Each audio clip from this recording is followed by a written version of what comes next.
नमस्कार दोस्तों, मैं हूं एस्ट्रोलॉजर जयेश दवे। आप देख रहे हैं मेरा YouTube channel astro macho astrology. जैसे कि मैंने अपने लास्ट वीडियो के अंदर मैंने बताया था कि वास्तुशास्त्र का भरपूर उपयोग करने के लिए, सही तरीके से उसका लाभ लेने के लिए आप क्या कर सकते हैं, ऐसे कौन से 4 स्टेप है जो 4 स्टेप कंप्लीट करने के बाद आपका मकान पूर्ण तरीके से वास्तुशास्त्र के हिसाब से हो जाएगा। चाहे आपका फ्लैट हो, चाहे आपका मकान हो, चाहे आपका कोई बंगलो हो, चाहे आपका ऑफिस हो, फैक्ट्री हो, हॉस्पिटल हो, रेस्टोरेंट हो, कोई भी आपकी साइट हो। दोस्तों, मोस्टली लोग एक गलती कर लेते हैं। वो क्या गलती कर लेते हैं कि साइट को परचेस करने के बाद, मकान ऑफिस को परचेस करने के बाद वास्तुशास्त्री को कंसल्ट करते हैं। यहाँ आप गलती कर लेते हैं। ये गलती यदि आप नए तरीके से परचेस करने वाले हैं तो मत करिएगा। ये गलती मेरे वीडियो देखने वाले आप कभी मत करिएगा, क्योंकि पूरा आप मकान बना लिया, बंगलो पूरा क्रिएट कर लिया, आपने इंटीरियर डिजाइन करवा लिया, आप मकान में रहने के लिए चले गए, ऑफिस बनवा ली, और बाद में यदि आप कंसल्ट करते हैं तो उसका मतलब क्या है? यदि उसमें कोई भी प्रकार का दोष होगा तो आप उसको तोड़ फोड़ नहीं कर पाएंगे। यदि कोई वास्तुशास्त्री बोल रहा है आप ये चेंजेस करिए, तो आपका बहुत ही मन खराब हो जाएगा। इनसे बेहतर है कि आप उसको कंसल्ट ही मत करिए। आपको कंसल्ट करना हो तो परचेस करने के पहले ही आप कंसल्ट करिए। तो ये मेरी एक छोटी सी सलाह है। दोस्तों, ये कौन से 4 स्टेप है जिसका आपको उपयोग करना चाहिए? पहला स्टेप है लैंड एग्जामिनेशन। एक अच्छे से वास्तुशास्त्री से कंसल्ट करने के लिए पहले आपको लैंड एग्जामिनेशन करवानी चाहिए। जहाँ भी आप मकान बना रहे हो, जहाँ आप अपनी फैक्ट्री डाल रहे हो, जहाँ आप हॉस्पिटल या रेस्टोरेंट बना रहे हो, वहां जाकर आपको जमीन देखनी चाहिए कि वो जमीन आपके लिए सूटेबल है। क्योंकि जमीन के काफी सारे प्रकार होते हैं। जमीन स्ट्रॉन्ग होती है, जमीन स्टोन वाली होती है, पथरार होती है, जमीन बदबू वाली होती है, जमीन के काफी सारे प्रकार के रस रहते हैं। वो कौन सी प्रकार की जमीन है जो आपके लिए पॉजिटिव एनर्जी आपको देगी? वो कौन सी जमीन आप परचेस करेंगे, कौन से प्रकार की जमीन आपको लाभदायक रहेगी, वो वास्तुशास्त्री उसकी लैंड की एग्जामिनेशन करने के बाद आपको बताएगा कि ये जमीन परचेस करने के लिए है या नहीं है, आपके लिए फायदेमंद है या नहीं है। काफी सारी लैंड की एग्जामिनेशन होती है। हर एक एस्ट्रोलॉजर या हर एक वास्तुशास्त्री को उसका नॉलेज नहीं होता है। जो प्रोफेशनल होते हैं, जो सही तरीके से वास्तु का उपयोग करते हैं, वास्तु को दिल से जानते हैं, वही लोग लैंड एग्जामिनेशन करते हैं। छोटी मोटी चीज नहीं है।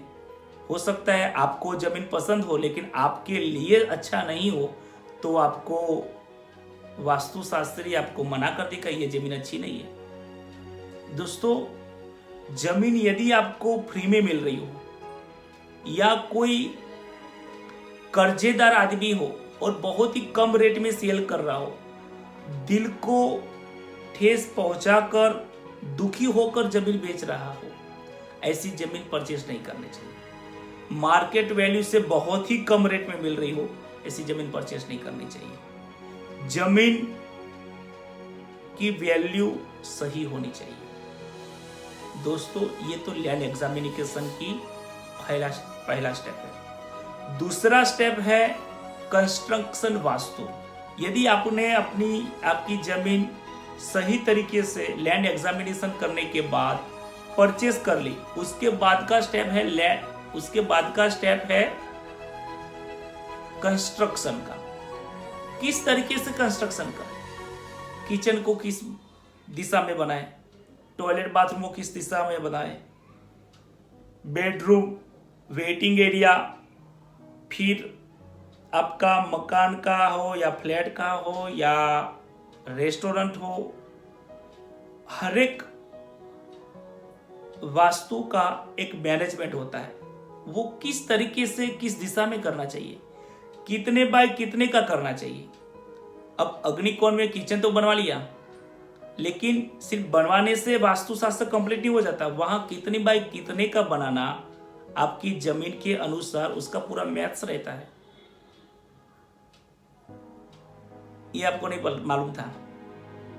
आपको इतना ही मालूम था कि अग्निकोण में किचन, ईशान कोण में मंदिर, दक्षिण दिशा में बेडरूम बनाने से वास्तुशास्त्र कंप्लीट हो जाता है।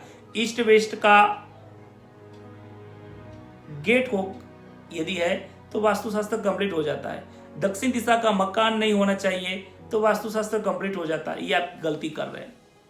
हर एक कमरा, हर एक स्पेस, हर एक रूम, चाहे कोई भी हो, गेस्ट रूम हो या आपका बेडरूम हो, मास्टर बेडरूम हो, हॉल हो, टॉयलेट बाथरूम हो, मंदिर का एरिया हो, डाइनिंग का एरिया हो, ऑफिस में वेटिंग एरिया हो, कंसल्टिंग रूम हो, आपकी ऑफिस में कैबिन हो, कितने बाय कितने की वो बनानी चाहिए, वो भी वास्तुशास्त्र में उसका पूरा आय और व्यय का पूरा मैनेजमेंट और पूरा मैथ्स है, उसके ऊपर बनाना चाहिए। ये पूरा कंस्ट्रक्शन वास्तु है। उसमें भी 5 तत्वों का बैलेंस रहता है। फिर 3rd नंबर में आता है, आप पूरा मकान तो बना लिया, फिर उस मकान में जाने के पहले आप क्या करेंगे? फर्नीचर करेंगे, कलर करेंगे, इंटीरियर करेंगे। तो 3rd स्टेप है इंटीरियर वास्तु। इंटीरियर वास्तु यानी कि आपके मकान में, ऑफिस में किस तरीके से फर्नीचर करना चाहिए, किस प्रकार का कलर होना चाहिए, कलर कॉम्बिनेशन किस प्रकार का होना चाहिए, आपकी राशि के अनुसार ही तो है ना। कोई शत्रु राशि का तो कलर आप नहीं कर रहे।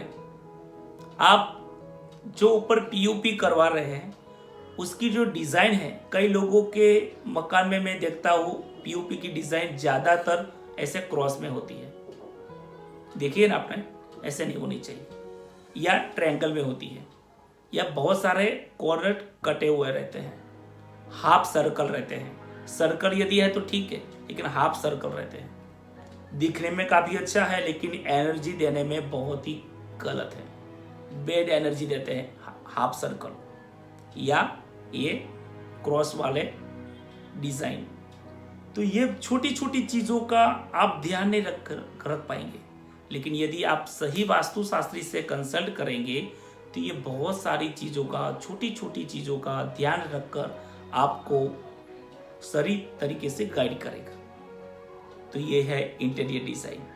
उसके बाद आता है लास्ट, वास्तु पूजा। कोई भी मकान हो, ऑफिस हो, फैक्ट्री हो, कंप्लीट होने के बाद आप जब भी ओपनिंग कर रहे हो उसके पहले वास्तु की पूजा करना बहुत ही आवश्यक है। उसके लिए आपको कोई अच्छे से पंडित से मिलना पड़ेगा। और वास्तु दोष जो घर में है, मतलब क्योंकि आपने जो मकान बनाया है, फैक्ट्री बनाया है, उसमें छोटे छोटे जीव जंतु मर जाते हैं। आपने लोहे का यूज किया है, सीमेंट का यूज किया है, पत्थर, ईंट, कॉकरीज का यूज किया है, तो इसमें बहुत सारे दोष लगते हैं, शल्य दोष लगते हैं, काफी सारे दोष होते हैं। तो ये दोष में से मुक्ति होने के लिए, शांति के लिए आपको वास्तु की पूजा करवानी अत्यंत आवश्यक है। वो पूजा करने के बाद आप उस मकान में, उस ऑफिस में एंटर हो सकते हैं। तो ये 4 थे वास्तुशास्त्र के यूज करने के लाभदायक स्टेप। यदि ये 4 स्टेप यूज करेंगे तभी आपका पूरा मकान कंप्लीट वास्तुशास्त्र के हिसाब से बनेगा, और वास्तुशास्त्र के हिसाब से जो भी बेनिफिट होता है वो पूरा आप प्राप्त कर पाएंगे। क्योंकि वास्तु से सुख का वास्तु होता है, वास्तु से देवों का वास होता है, वास्तु से आपकी हेल्थ अच्छी रहती है, वास्तु से आपकी प्रोग्रेस होती है, वास्तु से आपके मन को शांति मिलती है। कई लोगों के घर में आप जाते होंगे ना, तो आपको 2 मिनट भी रुकने का मन नहीं करता है, चलो निकल जाते हैं, चलो निकल जाते हैं। और कई लोगों के घर में हम जाते हैं तो आपको लगता है अभी भी हम 2 दिन रुक जाते हैं। कितना भी काम हो, आपको उस घर में जाने के लिए, उस जगह पे रहने के लिए आपको बहुत ही मन करता है। सुकून मिलता है। आपने ये अनुभव किया होगा। ये प्रभाव है जमीन का, ये प्रभाव है उस घर में रहने वाले वास्तु की एनर्जी का। तो ये मेरा कुछ 4 स्टेप थे। दोस्तों, यदि ये मेरा आपको वीडियो पसंद आया है तो लाइक करिए, कमेंट करिए, शेयर करिए, और वास्तु से रिलेटेड कोई भी सवाल है तो मुझे कमेंट में ज़रूर बताइए, ताकि मैं आपको शंका का समाधान करूंगा, आपको रिप्लाई करूंगा। और मेरे चैनल को सब्सक्राइब करना मत भूलिएगा, बेल आइकन को भी ज़रूर दबाइएगा। दोस्तों, wish you all the best, खुश रहिए और वास्तुशास्त्र का उपयोग भरपूर करें। Wish you all the best. नमस्कार।